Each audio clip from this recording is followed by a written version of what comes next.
Yeah, so we handle the repairs up front. Yes, yes, yes. We are live. What is going on, everybody? Live from Raiders headquarters. Big show today.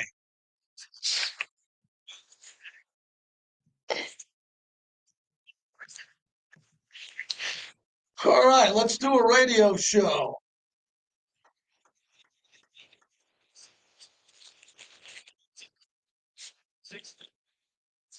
All right, Bobby, let's have some fun.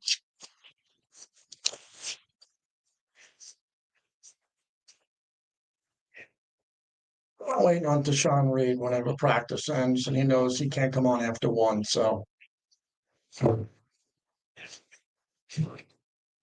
Yeah.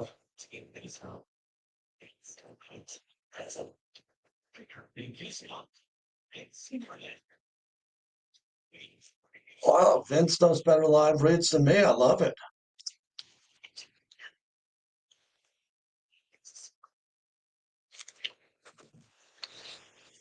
What do you say, everybody? Let's get this chat going. How's everybody doing today? Put anything you want to talk about in the monologue in the chat so we can get this thing moving, and we'll get going.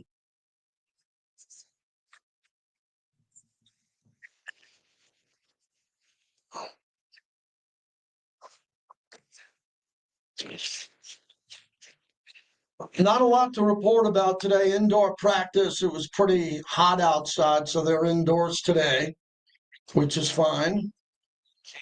I don't know if you heard Richie Incognito. He spoke on our morning show. He had a lot to say. SipSap Auto at Cheyenne and North Rango Drive and online at sipsapauto.com. Some personally others talk about speed. When you read the fine print, you discover they have so many restrictions. It's pretty damn empty in the days. And for clients and less speed guarantee, which means they're taking fees and are flat gas. No restrictions beyond these was there.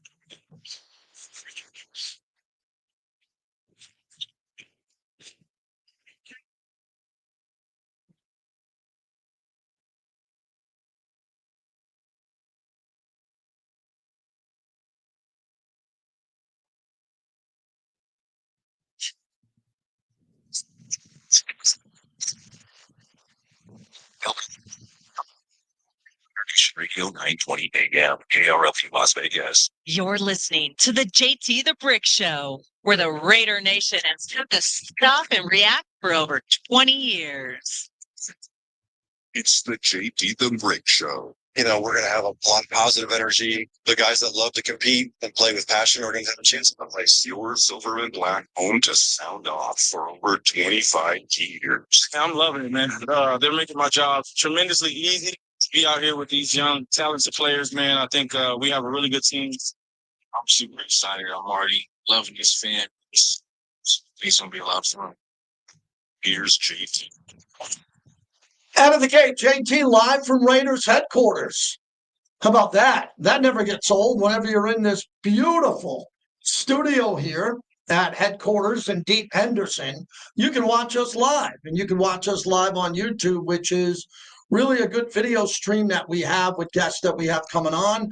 We got a couple of announcements as we open up the new season on what we're doing and evolving with on YouTube.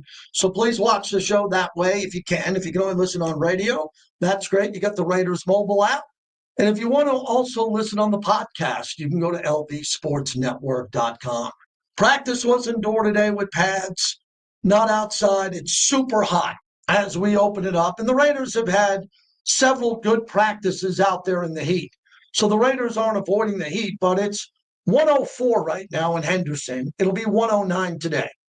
And not many football games are played at 109 degrees. So the Raiders have a state-of-the-art practice facility, world headquarters, where they came inside today. We were allowed to video for a few minutes. And then, they ran some offense, some special teams, some drills overall. And there's not a lot to report on. Tashawn Reed's going to try to jump up here with me in a little bit. So we'll get a feel for him about what he's thinking about the depth of this team. And really the focus of what I want to talk about is the depth of this team, as everybody's trying to put together their 53-man roster right now. And if you can get close to it, that would be good. Tashawn Reed, 31 minutes ago. Jackson Powers-Johnson actually working with the first-team offensive line at right guard now. Seems like they're bringing him back along. Alex Kappa still isn't practicing. JPJ, ribs in parentheses, is limited again in practice today for the Raiders. So the real storyline of the entire training camp has been Jackson Powers-Johnson. That's really been, why isn't he the center? Why is he someone who introduced himself to Aston Genti? I'm your center. He forced himself into a game last year, rightfully so. Rightfully so. I backed that to Antonio Pierce to go into the game because he's the Remington Award winner. And for whatever reason, he's not going to be the starting center here. It doesn't look like that. But that could change. You know, Jordan Meredith hasn't played center much. And Jackson Powers-Johnson, it's clear that Pete Carroll likes a size certain matchup with all of his players. If you fit his model as a cornerback, as a linebacker, especially as an offensive lineman, and it seems like a center and guard to play the position, and your size and the way your body is made up is more conducive to what Pete's comfortable with, Pete's going to make the choice that he's comfortable with. And Raider Nation is kind of coming to grips to that now. Raider Nation, even the ones who want to be Twitter coaches and GMs, are starting to realize, well, you know, Pete Carroll knows more than me. Pete Carroll's probably going to the Hall of Fame. Pete Carroll was one of the most successful college coaches at any point in the history of college football in a window, and he went to 2 Super Bowls. So people are starting to understand about this competition Pete thing. We've been telling you about it since before training camp when he was hired.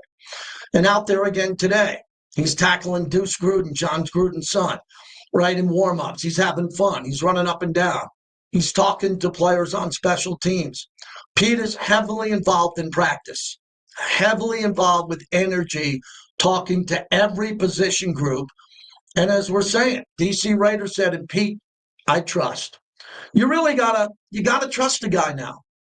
You have to. If you don't want to trust the guy, then you have trust issues.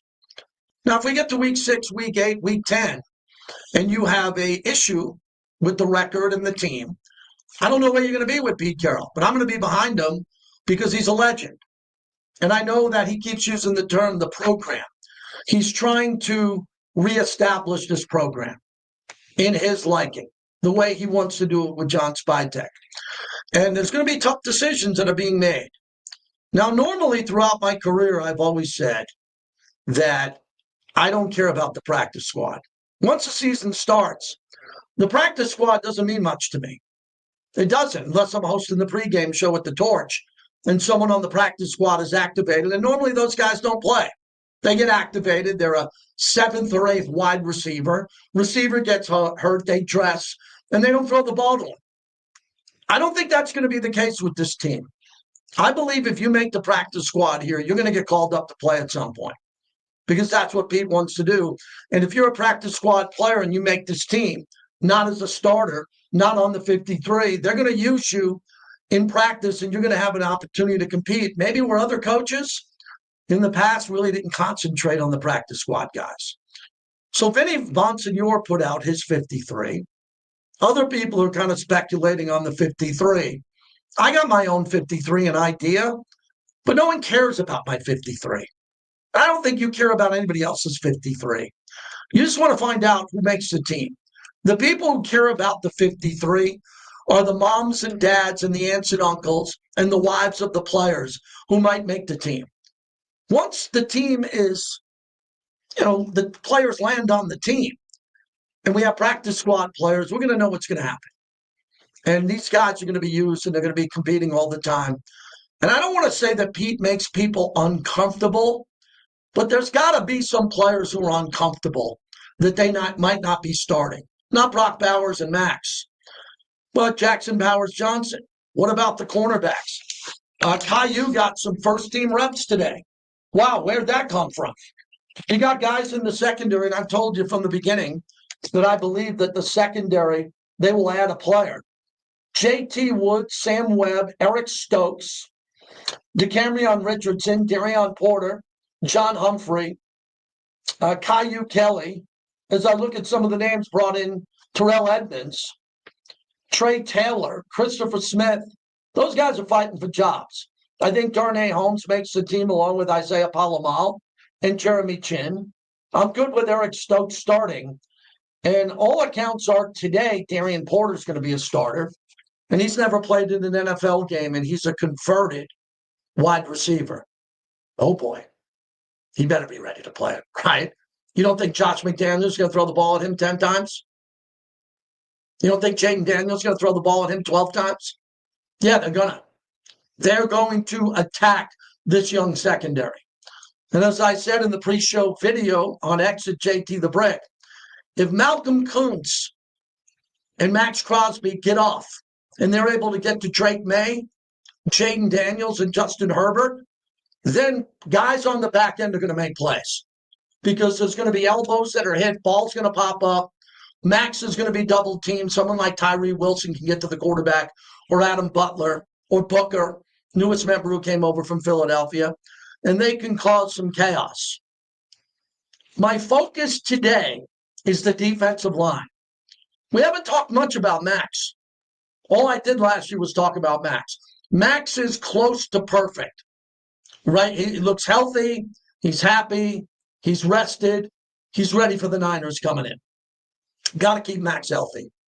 Then when we come out of Max, Malcolm Kuntz, who, again, I get a chance to see him practice a little bit, but I don't dive into how his bend is coming around the edge. But he's got to play well. Whoever we put out as the starting in the Raider Nation, starting defensive line, this starting defensive line must wreak havoc. They must come out instantly and wreak havoc if this team's going to have a chance. If these aging linebackers, which I think is a compliment, they're not rookies. If these aging linebackers don't come in and line up right and tackle and pursue the ball and knock down a couple of passes, there's going to be problems. Because if the linebackers aren't lined up correctly to help out the corners and the safeties, then the safeties and the corners are going to be susceptible to being one-on-one coverage and getting beat and to have to leave their man to go tackle a runner. For over a decade on this show, the show of record in the history of the Raiders, we don't cover the middle of the field.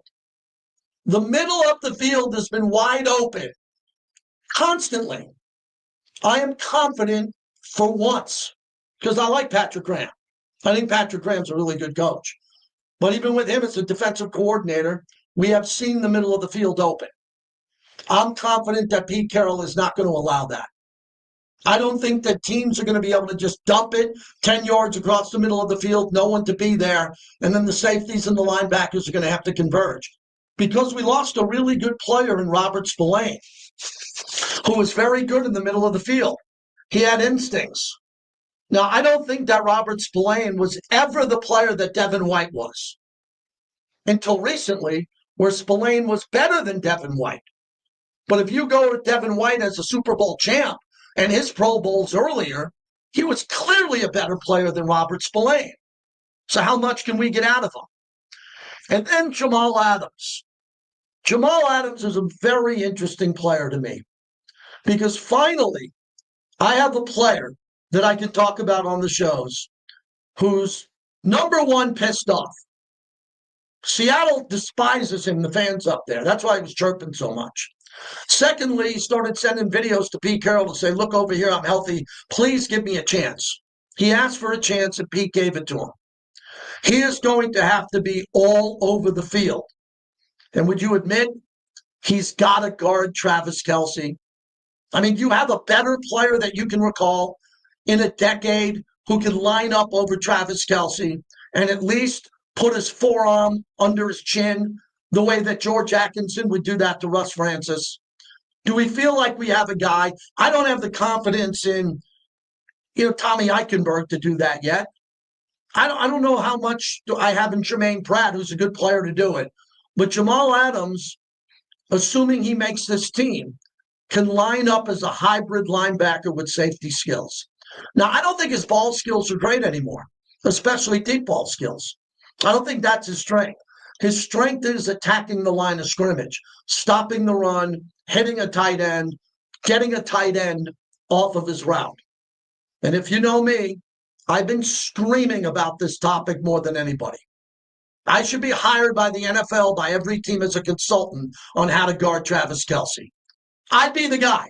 There'd be no one more qualified in the NFL than me to sit in a meeting and say how not to guard Travis Kelce, who now has a new podcast with the Swifties.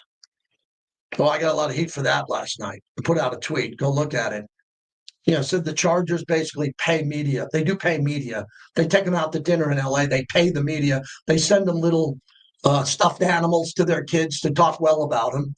There's a love fest with Bo Nix than Sean Payton. Is there a bigger love fest in the NFL right now than Sean Payton, Bo Nix? Give me one. Give me one that's more of a love fest than Bo Nix being the next coming of Drew Brees and Sean Payton. Just because a couple of guys in the media go to Kenny Chesney concerts with Sean Payton, they kiss his ass too. And then as we go down, we go to Kansas City. Kansas City added a couple of million fans because their tight end's dating a pop star who happens to be the biggest pop star of our life. Bigger than Beyonce, bigger than Madonna. And now little girls from the age of 4 to 13 are buying Chief jerseys everywhere, in airports, everywhere. And what are we? We're silver and black. We're the Raider Nation. We understand that the media is against us. We understand what we haven't done and haven't won. Well, we got 3 Lombardis downstairs I just walked past. Chargers got none. Denver needed to win their Lombardis with Peyton Manning and John Elway, tip of the cap to them. And Kansas City was irrelevant for 50 years while the Raiders were relevant. And now, hopefully, their dynasty's coming to an end. Last year at this time, I was really chippy about we're not getting any good media coverage. This year we are. I think there's a lot of people around the league that are saying the Raiders are coming. Ian Rappaport, people that have come here in the building, NFL Network, everybody's reporting back, something's changed around here. It's a little bit different. The Raiders are coming. The Raiders are improved. Other people are saying, yeah, the Raiders are okay, but I'll believe it when I see it. You see, everybody, I want to share something with you. I can't wait. You can. I got to do a radio show every day. I can't wait to say in week 10, we're going to be 5-4, or we're going to be 4-5. I can't do that. I have to do a show today. And that's why I trust you to call in and have opinions every day. Because I think the Raiders are actually getting a little bit of respect because of Pete Carroll and Tom Brady and John Spytek and all the executives that came from Philadelphia and Denver as I study the media guide to get to know these gentlemen. And there's a lot of new eyes on this team. And there's a new level of competition that we haven't seen before. So I think everybody should be pretty excited about that. I want you to hear, this is a long soundbite, about 2 minutes. But they told me this was really good today on the morning tailgate with Clay, Vinny, and Vince. Richie Incognito came on, and he talked about Jackson Powers Johnson and the situation he finds himself in.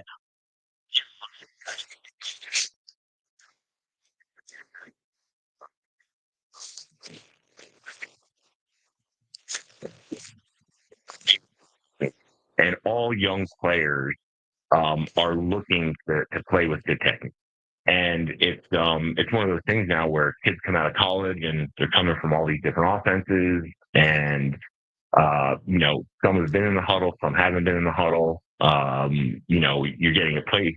The big thing is, you're standing at the line of scrimmage in college and the guy's holding a poster board, as opposed to now in the NFL, you get in the huddle and we're calling 2 plays and we get to the line of scrimmage and we have this massive menu of code words and stuff like that. So for me, consistency comes down to technique. Technique, first and second step, pad level, pad placement, hand position, finish. You have to literally go through and do those things in that order every single play in order to set yourself up for success. You can do all those things perfectly to a T, and in the NFL, you might lose the rep. So, consistency comes in practice, in walkthroughs. I talked to a lot of people about, we used to get so many more reps back in the day in 2 days. they killed us.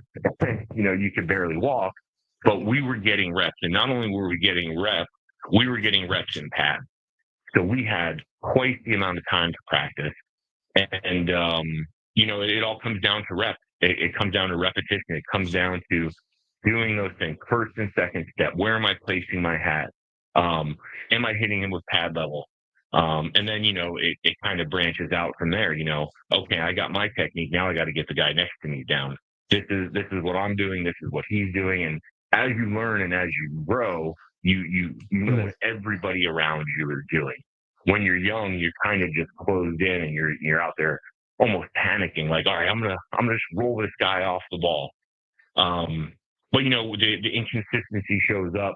Just going back to the preseason game, they struggled with key stunts all last season, and that's what they saw in the first preseason game with the pass blocking, the tackle pick, the defensive tackle picks the offensive tackle, and the defensive end loops around. So, that's one of the things that they need to get cleaned up, and that's one of the things where good technique comes in. Good pass set, good punch, pass it off, get the eyes up for the looper. So there's a lot that goes into it, but I really think that being detailed about your assignment and then being detailed about your technique. All right, so why did he mention all that consistency with Jackson Powers-Johnson? Because Jackson hasn't played a lot of football. And I thought Richie Incognito made a really good point about the old days with two-a-days and all the film and all the added reps you're going to get as an offensive lineman. And the Raiders now, they don't have to worry about additional reps for Colton Miller, but they need the maximum amount of reps for Jackson Powers-Johnson, DJ Glaze, Jordan Meredith, and Dylan Parham, who's still a very young player. And then you got to make sure that Thayer Mumford and Caleb Rogers, Charles Grant, and Capo, when he's healthy, when he comes back, are all getting reps. So I don't know the answer to this. I can just interview people, and the coaches aren't going to tell me this, nor should they. I don't know if this offensive line is ahead or behind schedule. Isn't that what we're sitting here and we're trying to wrap our head around? Can this offensive line penetrate, moving forward, the defensive line of the New England Patriots so Ashton Jeanty can run? How many years did you watch Barry Sanders couldn't get to the line of scrimmage, but then he made a spin move and went for 60 yards? I don't want to see that with Ashton Jeanty. I want to see Ashton Jeanty hit the hole 2 yards downfield because the Raiders are maulers up front with DJ Glaze and JPJ. Jackson Powers-Johnson, I'd rather see him play center because I think he's a center, but I'm not the coach, and the coach knows a lot more than me. And if they think that Meredith and Jackson Powers-Johnson with DJ Glaze on the right side really makes for a better run-blocking scheme, let's see it. I don't think they're going to have a lot of problems in pass protection. I don't. I'm hearing the running backs are picking up blocks. We know that Michael Mayer is at the line of scrimmage. And we know that Brock Bowers, we don't want him to stay in and block. We don't. We want him running routes. But they got guys who can stay in and block, and we're pretty good. I talked to a Hall of Fame legend yesterday who told me, quote, the Raiders tight ends better catch the ball early because those are the guys I'm seeing getting the most separation. I said, oh, that's interesting. Yeah, they're getting the most separation, and they're going to be open over the middle of the field. So follow me here for a second as I go on this shallow dive. If we can get, Raider Nation can get Bowers open at the line of scrimmage, because I think other teams are going to hit him at the line of scrimmage and have a safety over the top. We agree on that, right? And Brock could still get open. Michael Mayer cannot be wasted the entire time blocking. We need to reward Michael Mayer and Chip Kelly's offense with some dignified routes where he's going to get touches and he's not going to get two a game. Because then he's just a glorified blocking tight end. And I didn't think Michael Mayer came out of Notre Dame to be a glorified blocking tight end. I think he has the ability to be a great pass-catching, explosive tight end. And how many regimes has he played for now? That's evaluating him again. But this one's different with Chip Kelly.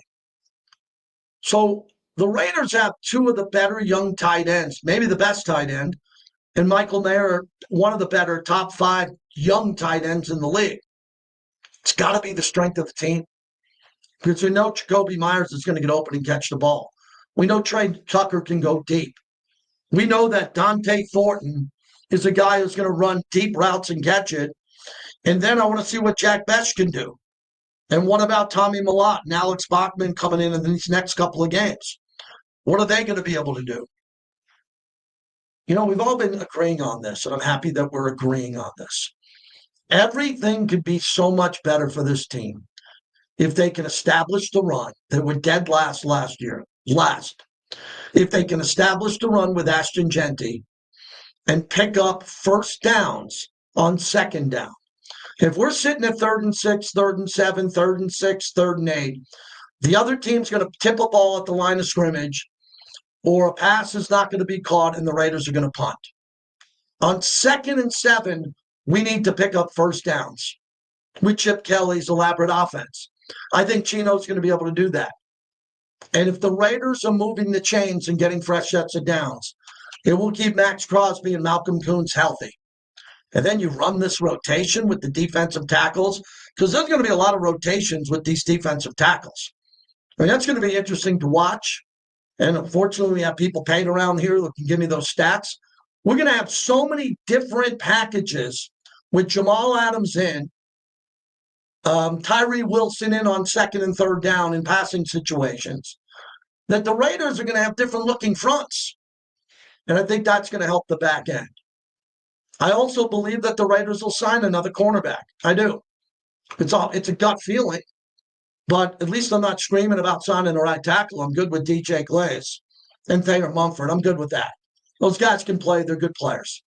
I'm good with that. But you know, do we get another cornerback who's a veteran that gets cut here in the next couple of weeks just because there's a younger player who's cheaper? And all of a sudden, a veteran's on the market that the Raiders know they can put in there. That's quarterback number 2 or cornerback number 2A that can come in and play. Yeah, I think they can do that. They got the money to do that. So that's what we got lined up today. That's the monologue of the show. And Tashawn Reed is going to join us next. Tashawn Reed is going to come in and we're going to talk to him. And we're going to get him in here and get his depth chart and find out what's happening there. The monologue brought to you by PTs. They fuel the monologue. 5 to 7, midnight to 2, the best happy hour in town. They got a big event at the Strat with Tim Brown. I'll be talking about all month as Tim Brown will do a chalk talk at the Strat, which will be big, and you need to be there. Details coming on that. So Tashawn Reed will join us coming up here in studio. He's got a lot of good information on the depth of the Raiders going forward. What's up, everybody?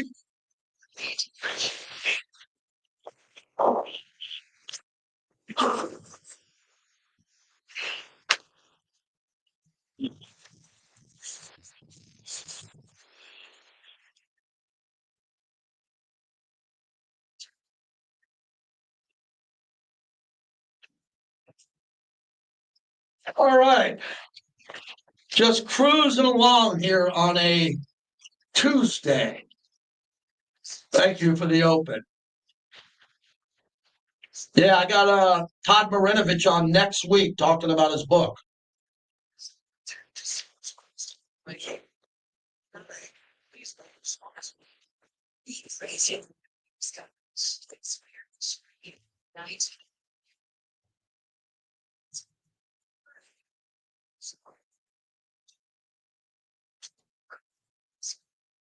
All right. Thanks for making time for me.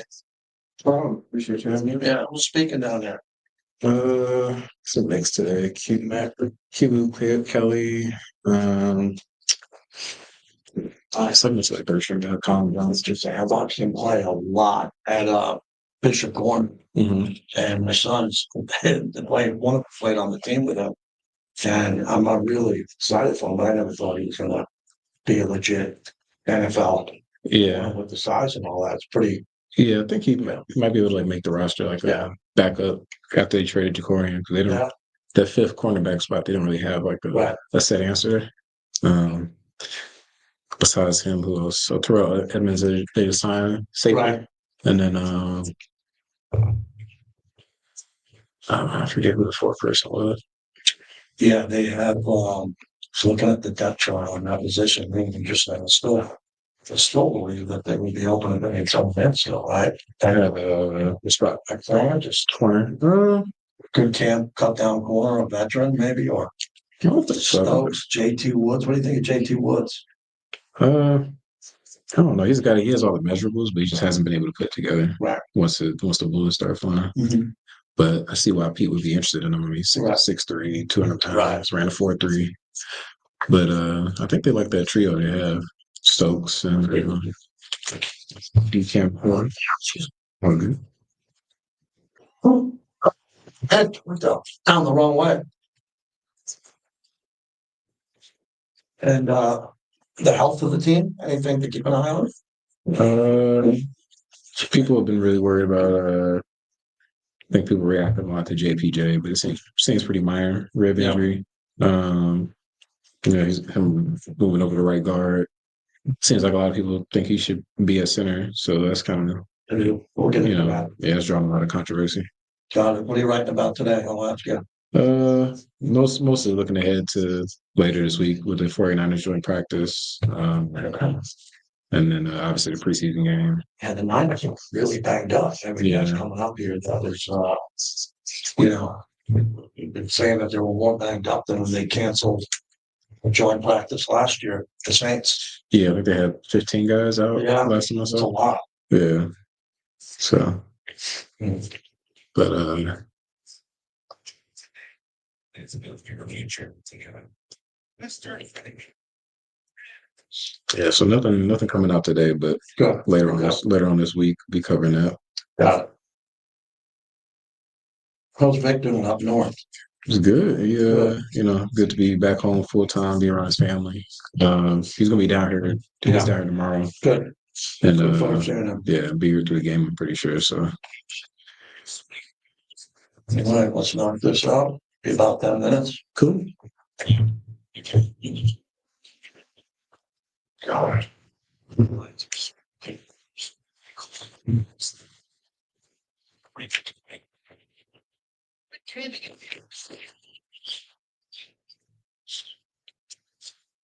He said it's going to be O'Connell to Dylan while we get back.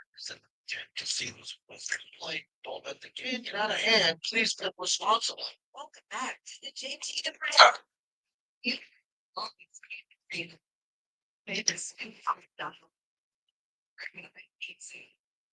Wide receivers to the right, 2 sets to the 4 left. Then Jackson.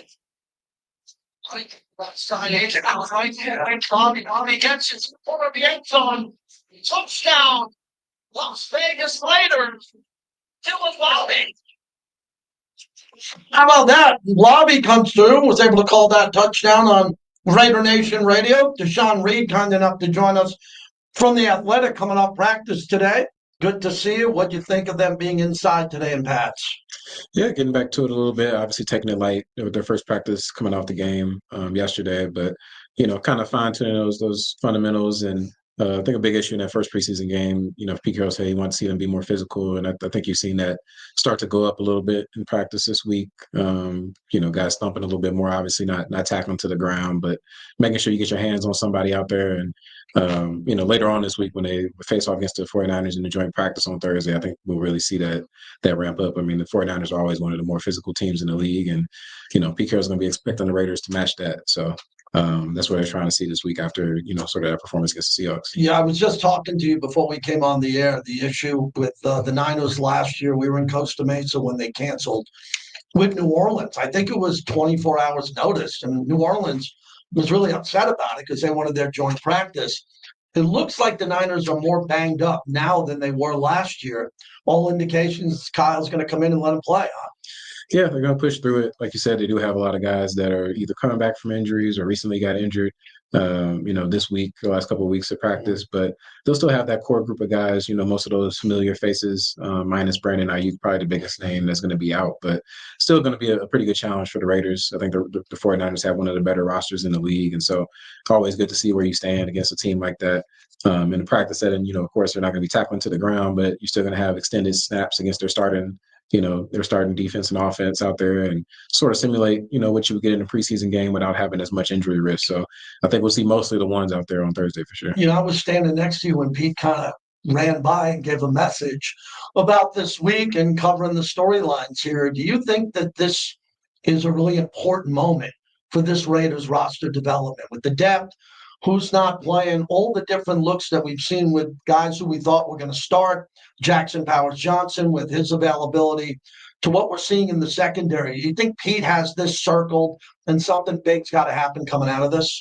I think so. Week 2 of the preseason is usually, I would say when a lot of teams have a pretty good sense of like what that 53-man is going to look like. Like obviously you still had that third preseason game and, it's another week or so before you make cuts officially. But I feel like if there's any sort of, position battle or thing of that nature that's up in the air at this point, this is when it gets figured out. And so both the joint practice and the preseason game, I think are going to be pretty huge. And it sounds like the starters are going to get a little bit more play on Saturday compared to last week. They pretty much just played, one series of action. So I think, the position battles you mentioned, kind of seeing how the offensive line shakes out with JPJ moving to right guard, Jordan Meredith working at center, and then over on the defense, really that cornerback position in general. Outside, we talked about it, Darian Porter and Eric Stokes, DeCamerion Richardson being the primary guys in that battle. And then the nickelback, how does that shake out? They've been using Jeremy Chin there a lot, but are there any cornerbacks that might get some burn there?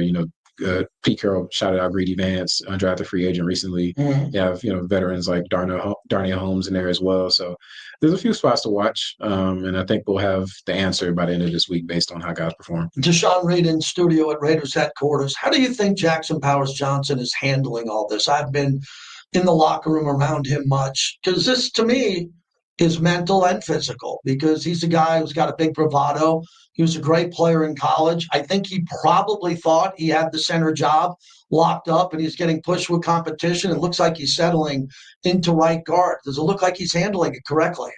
Yeah, I would say so. I mean, he's been a guy that throughout his football career has been pretty adaptable. Going back to Oregon, I mean, his first year there, he was playing some snaps on the defensive side of the ball in games. He played a little bit guard his second year. Then that last year, you saw him, start at center, and that's where his, career really took off, and he cemented himself as one of the top draft picks. Raiders, most people expected him to play him at center from the jump, but last year we saw he started at left guard, right guard, center. So we've already seen him be a guy that's willing to move around. I do think his preference is at center. I mean, he'll tell you that. I mean, I think, it was Max's podcast earlier in the year, he said that's where he wants to play. But I don't think it's really as, I think people are sort of viewing it as a negative about JPJ. I don't think that's really that when it comes to that shakeup. I think it's more about getting your 5 best offensive linemen on the field. And so I think the Raiders view JPJ as a similar caliber player at center and guard. And so if you feel like, he's an upgrade over a guy that maybe you had at guard, Alex Kappa was playing a lot of right guard in OTAs. If you think JPJ is a better option there, you can get, solid play from center at Meredith. Then I think, in theory, the shuffle makes sense. Like, obviously, that's mostly theoretical since Meredith, before last week, he never played center in a live game at the NFL level yet. So we have to see if he's actually any good there, right? And so I think it's still fluid. I don't think it's something that's going to be a final decision, maybe even by week 1. Pete Carroll said that earlier this week. Like, if they start off with something and it's not working, they can shuffle it again. And so maybe he ends up playing center at some point this season. So I don't think it's going to be something that's set in stone, but I also don't think it's something where JPJ's in the coaching staff bad graces or he's down or something like that. I think people are going a little bit too far with that. I would agree with that. Tashawn Reed's our guest. Caillou Kelly, some of the depth, as we were talking before you came on, when it comes to the 4th or 5th corner.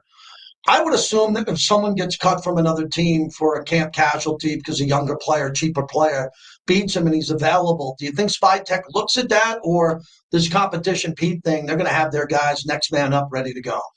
I think they're going to keep their eye on the market, both at cornerback and nickelback. I think they'd be doing themselves a disservice if they didn't, just given the state of that position group. They like what they've seen out of, guys like Eric Stokes and DCAM and Darian Porter, the rookie coming in as well. But for one, injuries happen, but also, those guys, it's sort of in theory. Like Eric Stokes is a veteran. He's been around for a while, but we don't know how Darian Porter is going to play yet. He's a rookie. And DCAM struggled last year. Is he going to take that year 2 leap? Maybe, maybe not. And so you have to be prepared if those things don't pan out and you need somebody else to go in there and give you an upgrade, whether it's at outside cornerback or nickelback. And so like every other team, across the league, like they're going to be keeping their eye on that market after cut down day, and then we'll see if they make some roster shuffles before that week 1 matchup against Patriots. This is a deep dive with Tashawn Reed, who's kind enough to join us live from Raiders headquarters.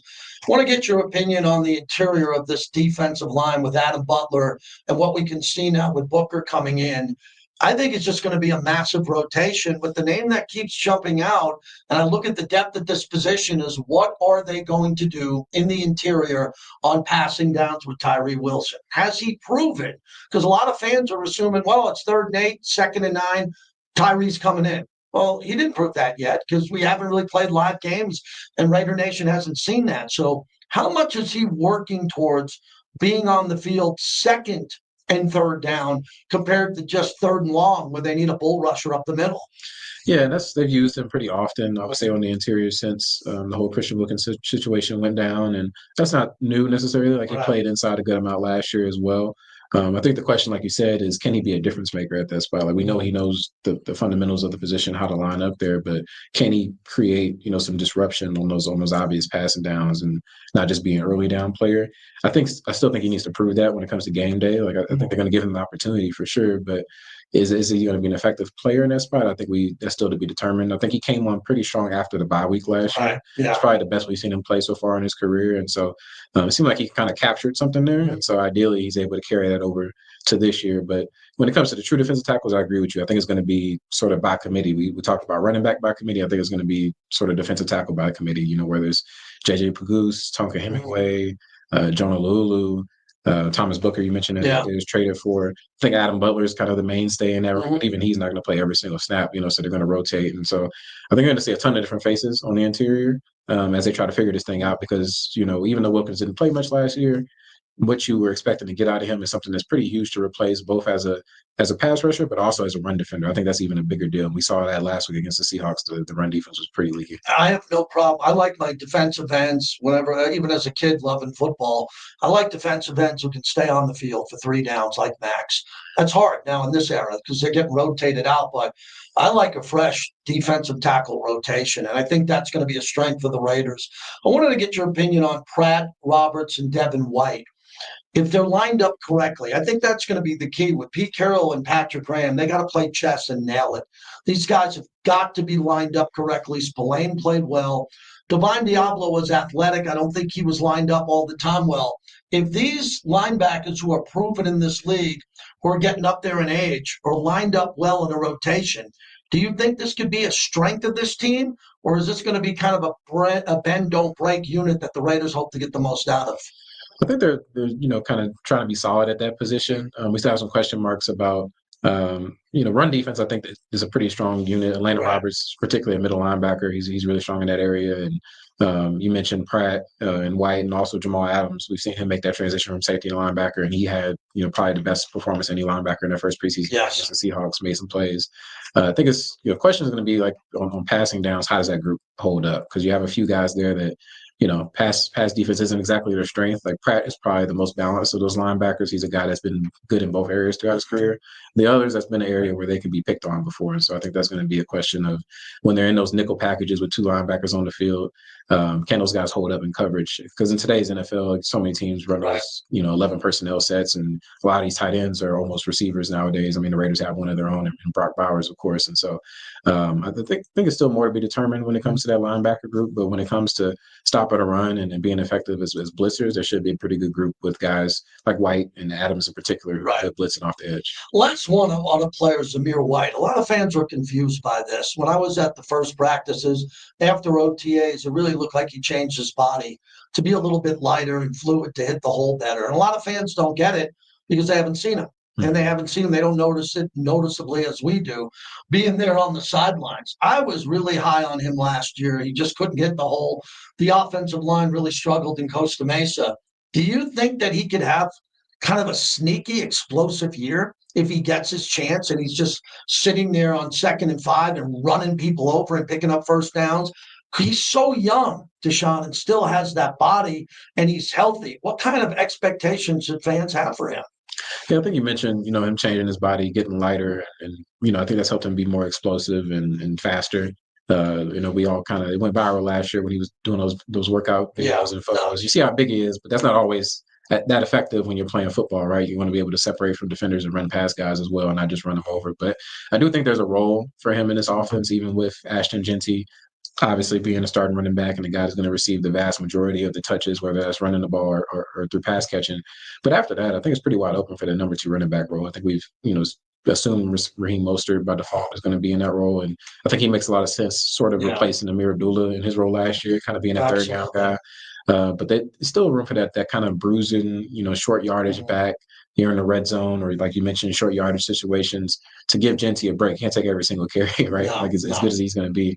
And I think that's where White can sort of fit in there. And so, like you said, I think that second, third running back role, he could slide into a role in that area. Last one, this is a Raider game on Saturday early, and then they don't play at home until the Charger game. Yeah. Week 2 on Monday Night Football.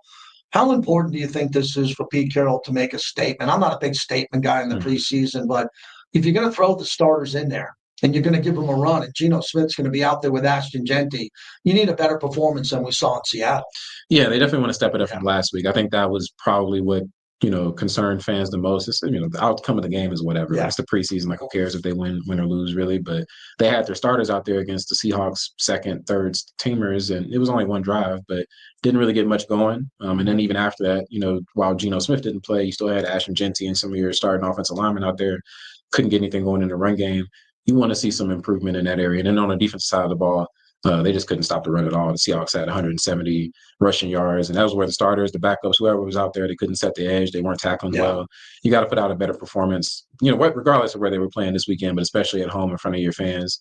I think Pete Carroll, he spoke to the importance of even just the mock game that they had. So I think he's going to take some pride in that for sure against a 49ers team that we expect to be pretty good this year. So they definitely want to see their performance from their starters, the whole roster, but particularly the starters step up this week against 49ers. Thanks for coming in. I always appreciate your work. Thanks for having me. There he is, Tashawn Reed, everybody. We're brought to you by Modelo, the fighting spirit of Modelo. When we come back, we're going to dive into it. Second hour, Larry Krueger joins us from KMBR. He's at Niners camp today. We'll get an update on him, on the health of the 49ers as they come to Las Vegas for the dual workout.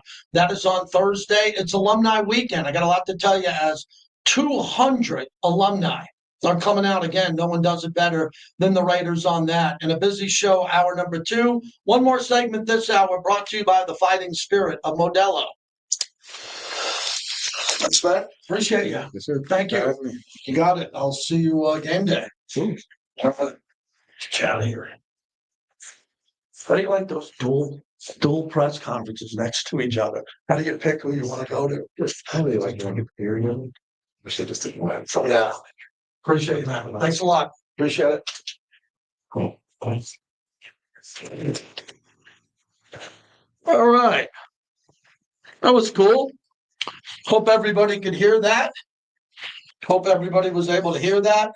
He's got a good voice, man. He's got a better voice than me. My voice is trashed after 30 years on the radio. He's good.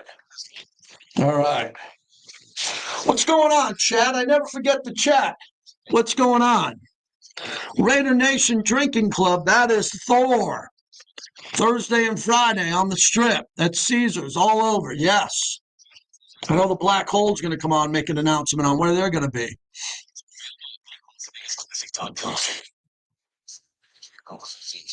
Chevy trucks had you covered. Front tanks, sailing, Chevy covered some of the toughest terrains with 5 available drive modes. And Silverado with Silverado HD have the muscle to take you out for some C-rings. With multiple engine options and impressive towing, while Silverado PD is the perfect complement of performance and capability. Making it a snap to this electric truck and hit the road. Road leads, Chevy trucks are right there with you. See more Southern Nevada Chevy Cubes. Westgate Las Vegas Contest College is all for this season. This is the biggest college handicapping challenge in Las Vegas. Select 7 teams against Strenny. The darn most points start the college football season. The top 10 winners of the contest get game. All right. Well, let's get some chat in. That was cool. Good interview. Thanks. Marinovich book. I got the Marinovich book. We're going to have Todd on next week. Why do people think the starting line was responsible for Genty's play? Mumford and Rodgers are not starters. I mean, look, the Raiders were dead last in rushing last year, and they didn't run the ball in their first preseason game. They have not passed the test with rushing the football. So you can blame whoever you want. I don't care who you want to blame. They got to run the ball.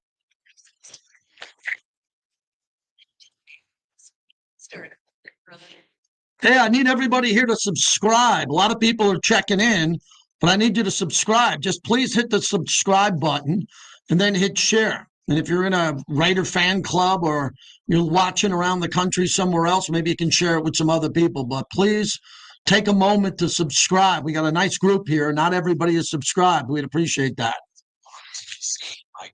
Just call me 702-419-4346.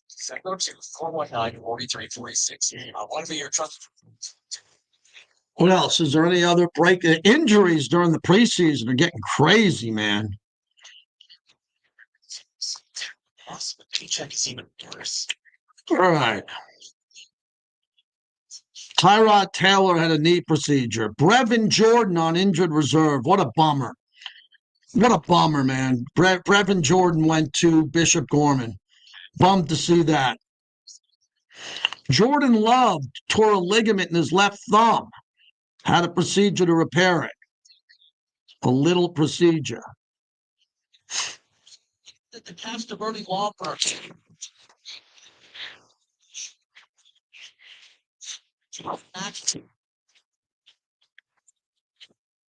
Family $5 billion.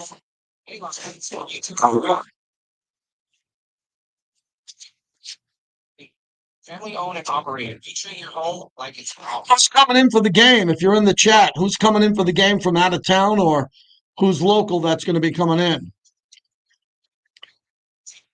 $89 water heater special. Visit us at 365plumbing.com. Bringing fair pricing back to Valley. One home at a time. 65 plumbing goes. Hello, is that actual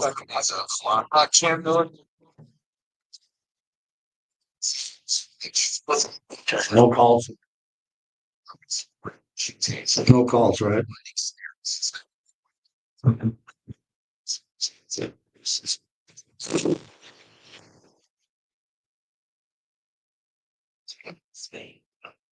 Centric Shack says it's right.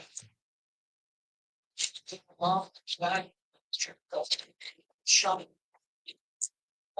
Look, face. So I don't keep that.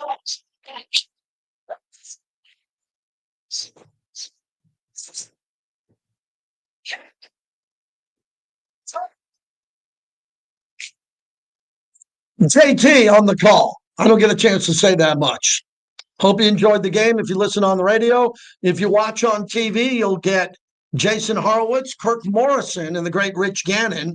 And I'll see them all this week. So our entire media team's coming in. We got a big, once a year, we have our media dinner with the guys who work on the broadcast, which is always cool. Raiders spare no expense. We go out. You'll have Gannon, Matt Millen, Eric Allen, Amber Theo Harris, James Jones. We're going to have a Baron Davis. Baron Davis will be there. So we're going to have an interesting group of people. Friday's alumni weekend, so the alumni will be here. We got some events with them, so we're excited about that. Welcome back, everybody. Appreciate you listening. We're brought to you by Virgin Hotels, Las Vegas. They just had Dwight Yoakam. They got new concerts coming to the theater. Great restaurants, one steakhouse where you get J.O.D., John O'Donnell at the bar. Get a great steak, some seafood. Head on out there. One of the national topics I wanted to talk about is who's going to have the breakout year at quarterback this year. Who now this year, who's not a breakout player, is going to have the breakout season? Is it going to be Caleb over in Chicago? Bryce Young in Carolina? If you look at some of the other players around the league, Drake May, oh no. Bo Nix already had a good year. Sleepy Spencer Rattler.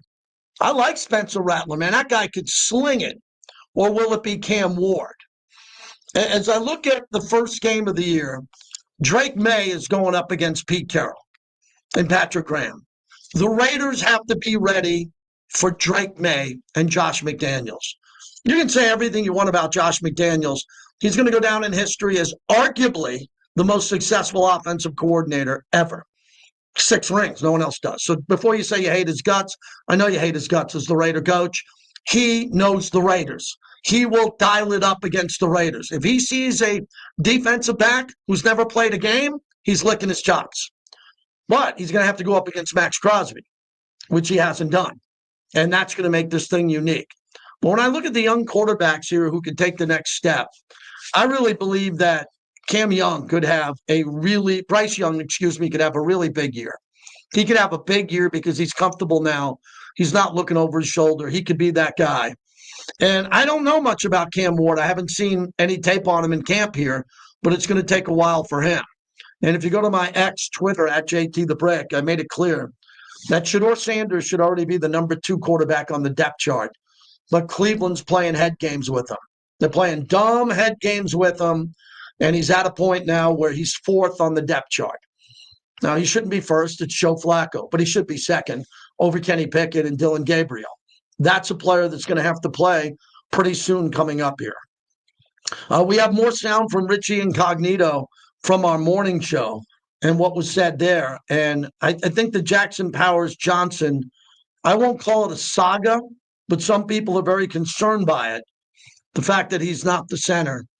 They believe that he could be a good right guard.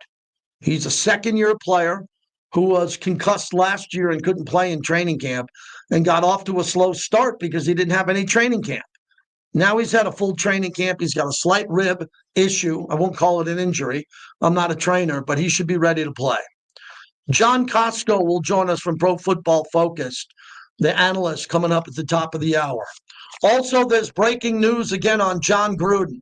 Every time that John Gruden gets news and John Gruden looks like he's winning, the NFL comes back. So the NFL intends to appeal the Nevada Supreme Court's ruling in favor of ex-Raiders head coach John Gruden. The league will file a petition for a rehearing by Nevada's highest court, which ruled 5-2 in the Gruden lawsuit against Commissioner Roger Goodell. If that fails, the league would appeal to the United States Supreme Court. So John Gruden just won 5-2 after he had to wait on appeal. So the NFL is going to appeal again? And what, overturn a 5-2 and win? Man, oh man. Keep an eye on this one because the NFL's got a lot of power and they got a lot of people in a lot of places here. John Gruden should have felt very comfortable with a 5-2 victory. And what does Roger Goodell come back and say? We'll appeal. Well, why? Well, what do you think, Roger, was not said in the court of law when you lost 5-2 in the Nevada State Supreme Court? This is a massive storyline. And if he loses that appeal, which I think he will, because it was convincingly in favor of John Gruden, then that will go to the United States Supreme Court. And that's where the big boys play. Oh, boy. Oh, you get to sit in front of the Supreme Court justices as a lawyer and argue your case. That's the epitome of being a lawyer. And the NFL got really good lawyers. And I don't think they want to go there because this stretches it out even more. So it was a good day for John Gruden yesterday. I think John Gruden today understands that this is part of it. Don Van Natter said, Brett Musburger said, quote, a paid assassin leaked Gruden's offensive emails, costing him his Raiders job. A professional hit job, Musburger called it. Don forgot to mention it happened on this show. They told that to me. It was a professional hit job. So Don Van Natter was supposed to join me today. He'll join us tomorrow. He is the lead writer, investigative reporter on the Gruden email backstory. That's a big interview we got lined up. So stick around for that. He might be later on in the show or most likely tomorrow. We've been texting back and forth, so we'll see what happens here. We got all of our proud partners back with us for football and a couple of new ones that'll be announcing. Want to remind everybody that they can go hang out at any of the Boyd properties here in town. You'll see a lot of Raider gear. You'll see Raider signage everywhere because they're a proud partner, not only of this show, but the Raiders. With all their properties in the valley, head on out and get a good experience every time you step into a Boyd property. Yep. All right. I'm going to stay here a little bit longer, and then I'm going to bail because we're definitely going to just bail. That's it. Hope everyone's doing good today. Let me see. I'm texting back. Hey, change the live show too.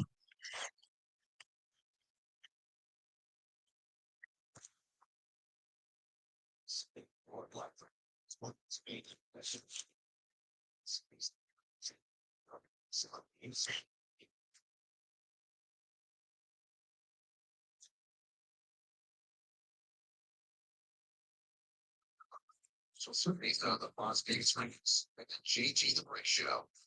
Was guessing All right, what do we got here? Doratus. Congrats to Gruden. Well, it's too early to congratulate Gruden. Love the YouTube. I wish other hosts did the same. I think there's a lot of people that do YouTube. Most of them are podcasters, not radio hosts, because radio hosts are worried about radio. You want Q Myers, Kenny, to be the commissioner of the NFL. All right, I'll tell Q you said that. Oh man, just busy. What time's practice tomorrow?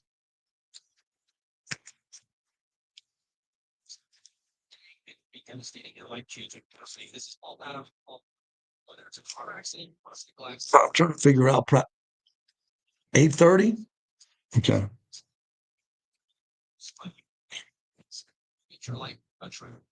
All right, we got a guest coming up here. Let me get the guest, and we'll figure this out. Man, I got a lot going at one time, man. Excuse me. John Costco 3. Let's find him. John Kosko.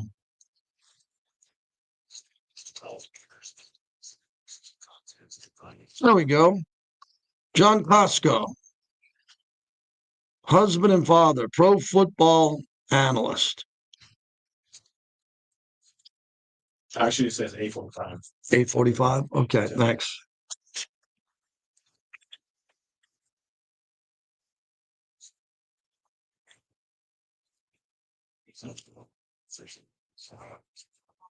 What we got? Great play by Sanders under pressure.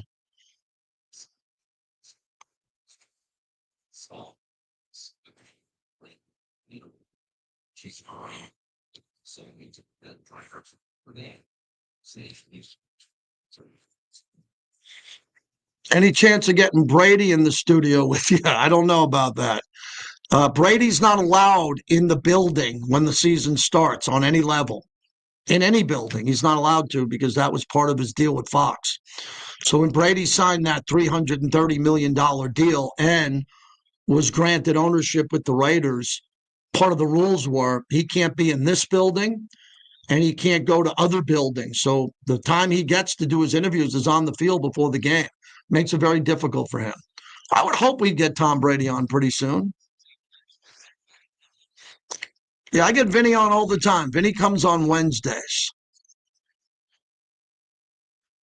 I defend Vinny a lot. A lot of the trolls take shots at Vinny because they get their feelings hurt when Vinny tells the truth or Vinny gives a good opinion. And the trolls who are so emotional, they just attack Vinny. I've been finding myself defending him, not that he needs my help. Now, Brady in a backyard brick would be good.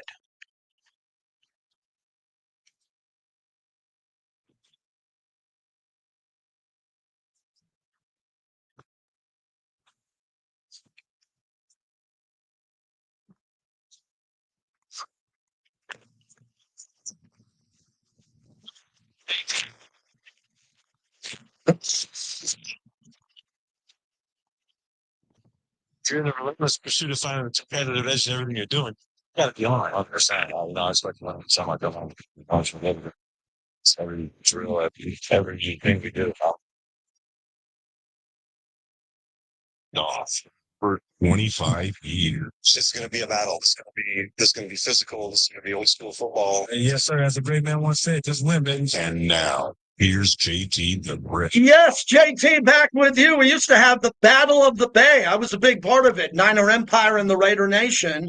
No more. As the Raiders are in Las Vegas, it's still a battle as the 49ers are coming to town. And they get into town, I would assume, tomorrow to practice on Thursday and Friday and play the game on Saturday. It's an early game on Saturday. So we're excited about that for the Raiders to get in some pads and some hitting, not tackling to the ground, but anything could happen at these joint practices. And when those joint practices happen, you got to make sure you break up fights. You got to make sure that everybody understands there are rules. You don't want anybody to get hurt, but you want to hit. And I think the Raiders need that. They've had a good camp. By all accounts, not just myself, but everybody who's been following the Raiders and what they've been doing in camp, they're having a good camp.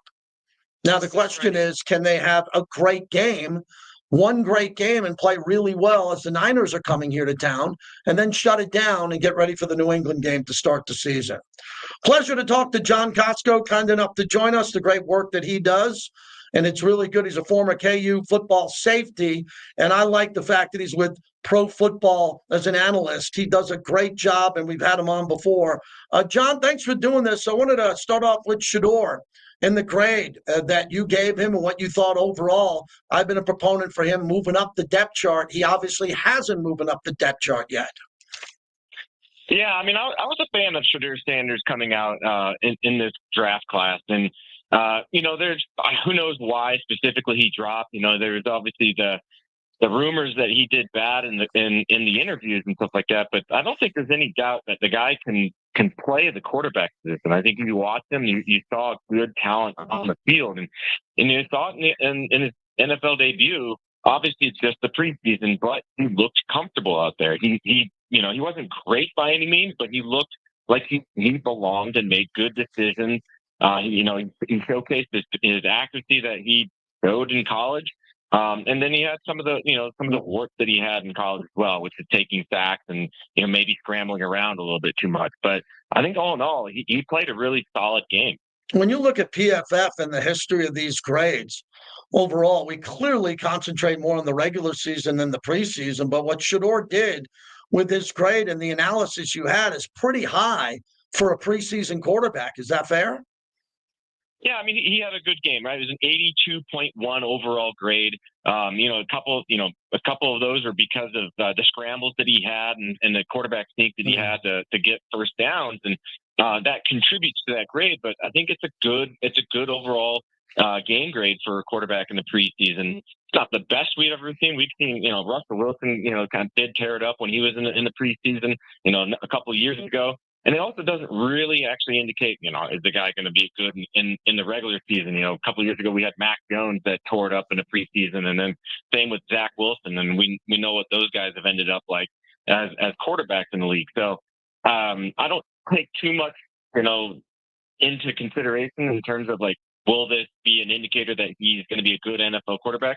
But I think it's obviously a step in the right direction.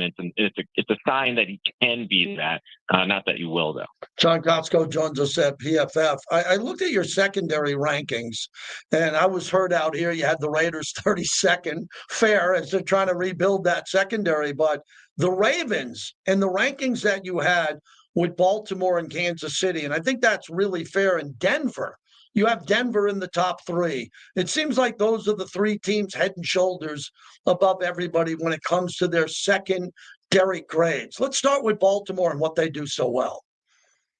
Yeah, I mean, they have a lot of good players at what they do well, and then they have a scheme that does help them in that contribution. So you have Kyle Hamilton at the safety position, who can play anywhere on the field.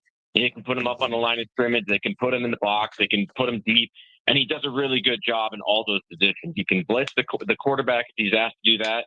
And then if you ask him to lock it up on a tight end or a back out of the backfield or even in the slot, he can do really well there.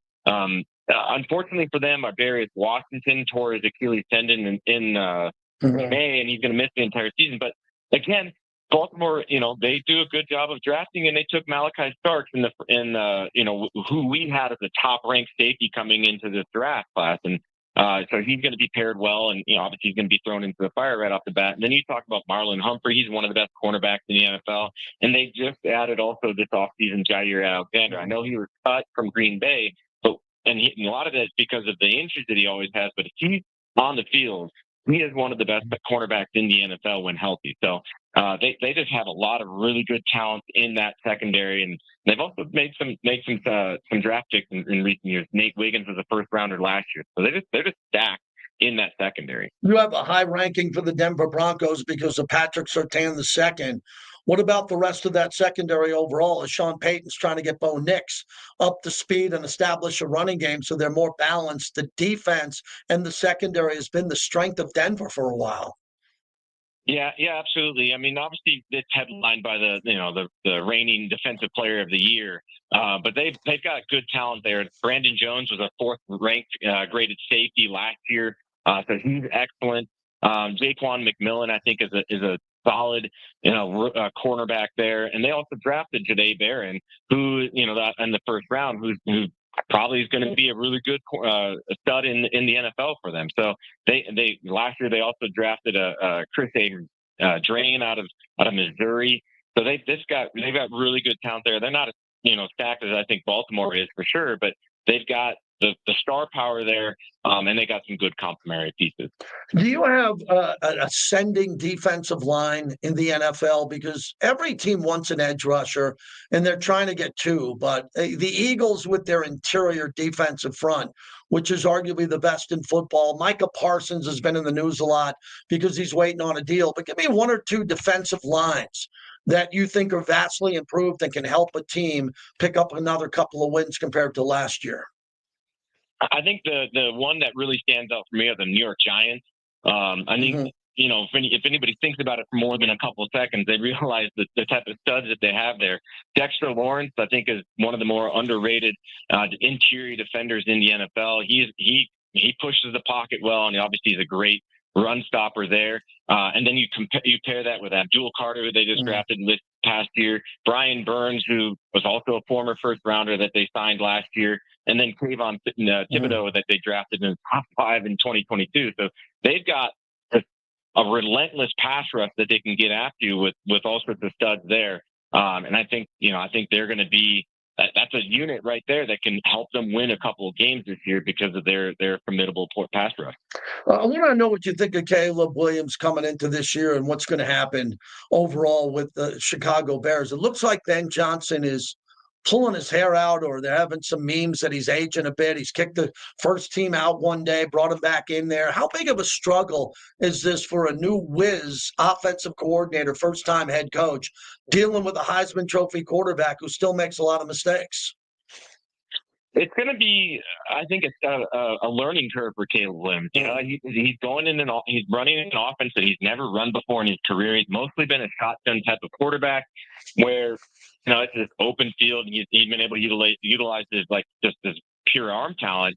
But in the NFL, you've got to be able to play in structure. And one thing that Caleb Williams he likes to do is play out of structure, and it just doesn't work at the NFL level. You have to even the best Lamar Jackson and Patrick Mahomes, and when they play out of structure, it's only a part of their game. It's not what they structure their game around. So Williams needs to learn how to throw from the pocket, not scramble into pressure, and he's got to hone in his accuracy, because I think he has a lot of warts that he had coming into the NFL. There's no doubt about the pure arm talent that he has, but I think the quarterback position, as we all know, is played from the neck up. And if you can't read defenses and play within the structure of the offense, it's going to be a long day for you on Sundays. John Costco's our guest as we wrap it up. PFF, what do you think of Bryce Young this year with the film study that you've seen already, and for Canales to get him outside the pocket, Tet McMillan, what they were able to bring in, what they can do now in the passing game with a quarterback who should be more under control, healthy, explosive, but I still believe he's got to make plays outside the pocket and move that pocket because of his size differential. Yeah, Bryce Young's an interesting one, right? Because they benched him after 2 games last year, and I really think they were ready to move on from him. And because of Andy Dalton having an injury and him getting thrust back in there, he just performed, and it's expected as the first overall pick. So I think what he was able to do to turn around basically his career is pretty impressive. And they need to do things to get him out of the pocket. Him being 5'9" or whatever it is, really needs to be on the move, roll out, sprint outs, RPO quick game, and then being able to, when he sees it, throw it well. Because when he does throw it, I mean, he's got the arm talent, and he can make some big time throws. Down that last, the 10-game stretch, we grade time throws that we have. He had a 7.7% big time throw, which is the most in the NFL. So he had a great stretch at the end of last season. He's been able to carry that over with obviously the defense is knowing, hey, how to stop this guy after he kind of maybe figured it out. All right, I ask all my guests the same question here as we wrap up preseason. Give me an ascending team that didn't make the playoffs that you think can make the playoffs, and a playoff team that should be vulnerable and maybe miss the postseason. Yeah, I think an easy one for me is the Cincinnati Bengals to make the playoffs. Obviously that offense is incredible. Joe Burrow and those receivers that he has. There's no reason why they shouldn't be contenders every single year. Obviously, the defense is an issue for them, I think moving forward, you just need to play a little bit better complementary football. But for the Bengals, they should be able to get back to the playoffs, in my opinion. The team that I think that might struggle to get back to the playoffs, like I wouldn't be surprised to see the Washington Commanders maybe struggle to get back to the playoffs. I think. I like Jaden Daniels as a talent there, right? But there's a reason why they selected second overall a year ago, and he had a phenomenal rookie season. And a lot of times you'll see after like that type of a season you had, maybe just a little bit of a step back, the sophomore slump. And I think he'll still be good, but I don't know if that team around him is still up to the challenge of having that run again. So maybe he's good enough and he's going to be able to elevate that team and replicate his rookie success. But I have a feeling that they're going to they're going to struggle just a little bit maybe early on in the season, and it might be enough to maybe make them a wild card at the 7th spot. But I think they might not be as strong as they were a year ago. Thank you, John. I'm fully subscribed to PFF. I have been for years. Appreciate having you on. Great work as always, and we look forward to your new content. Thanks for doing this. Yeah, absolutely. Thanks for having me on. You got it. John Kotsko from PFF does a nice job. Thanks for coming on. It's nice. These guys are all busy. They're all at camps. Larry Kruger's going to join us next. John, who just joined us, he ranked. Now, get this. One of the reasons I wanted to have him on is we're learning. He says 2025 NFL secondary rankings. I said, oh, that's good clickbait. I'm going to click on because I don't think the Raiders' secondary is their strength. What concerns me is not the Raiders, who we had dead last. 32nd out of 32nd, the Raiders. The problem is he had Kansas City number 2, Denver number 3, and the Chargers number 9. Out of the 32 teams, he has the 3 teams in the AFC West, non-Raider teams, 2, 3, and 9. Let me tell you what he says about the Raiders at 32, because the Raiders obviously are trying to figure out what they're doing there. He goes, despite several offseason additions aimed at improving the secondary, the unit looks troublesome on paper. Safety Jeremy Chin is the most seasoned veteran, but his 6.52 grade in 2024 was his best in 3 years, a reflection of recent struggles. The team drafted cornerback Darian Porter in the 3rd round and could probably give them a spark with him. But the unit is expected to start multiple players who posted coverage grades below 50. Okay, that's where we're at with this defense. PFF's got them dead last in the secondary. We got to hope they play better than that, right? So that's why I bring it back to who? The secondary playing better, the linebackers being lined up correctly, and Max Crosby and Malcolm Kuntz being healthy and having a big year to help out the secondary. Appreciate that interview. Brought to you by Tito's, my go-to vodka. We really appreciate Tito's handmade vodka. Go to Tito'sVodka.com, see all their recipes, what they do for charity. It's really one of the great success stories in America. Have a Tito's throughout the Raiders season. If I'm not buying you one, you can grab me one when we're not working and having a good time at some event here with the Raiders. Larry Kruger will join us from KMBR next. Deep dive on the Niners. Niners are coming to Vegas. We'll talk to him about what to expect to see here with Kyle Shanahan. Is Kyle going to let the team play physical, or is Kyle worried that the team's already banged up like they were last year? Niners got a pretty easy schedule. They got to get off to a good start health-wise. It doesn't look like they're having it.